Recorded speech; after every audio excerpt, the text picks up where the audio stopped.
49 లక్షల మంది రైతులకు ఈ రోజు మన 1,49,00,000 ఎకరాలకు 70 లక్షల మంది రైతులకు 9,000 కోట్లు రైతు భరోసా ఖాతాలో 9 రోజుల్లో వేసి రైతుల కళ్ళల్లో సంతోషం చూసినాం.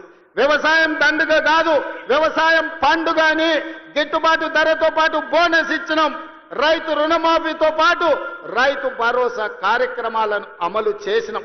మీరు పండించండి, మీరు పండించిన చివరి గింజ వరకు కొనుగోలు చేస్తాం, 500 రూపాయల బోనస్ ఇస్తామని చెబితే ఒక్క సంవత్సరం తిరిగే లోపలనే 2,85,00,000 మెట్రిక్ టన్నుల వడ్లు పండించి భారతదేశంలోనే తెలంగాణ రాష్ట్రం నెంబర్ 1 గా నిలబడి ఈరోజు దేశమే తలెత్తుకునే విధంగా వరి ధాన్యాన్ని ఉత్పత్తి చేసిన రాష్ట్రం తెలంగాణ ఉన్నది అని అంటే ఈరోజు మన రైతుల యొక్క కృషి, కాంగ్రెస్ ప్రభుత్వం యొక్క ప్రయత్నం అని చెప్పి నేను ఈరోజు చెప్పదలుచుకున్న మిత్రులారా. అందుకే మిత్రులారా, ఈరోజు రైతులు సంతోషంగా ఉన్నప్పుడే, రైతును రాజును చేసినప్పుడే ఇందిరమ్మ ఆత్మ శాంతిస్తుంది.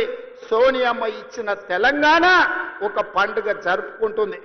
దానికోసమే మిత్రులారా, రైతులకు సంబంధించిన రైతు భరోసా కావచ్చు, రైతు రుణమాఫీ కావచ్చు, కనీస మద్దతు ధర కావచ్చు, సన్న బియ్యం కావచ్చు, రేషన్ కార్డు కావచ్చు. ఇవాళ ఆనాడు కొత్త కోడలు వస్తే రేషన్ కార్డులో పేరు ఉండేది కాదు, పక్క ఊరికి పోతే పేరు వచ్చేది కాదు.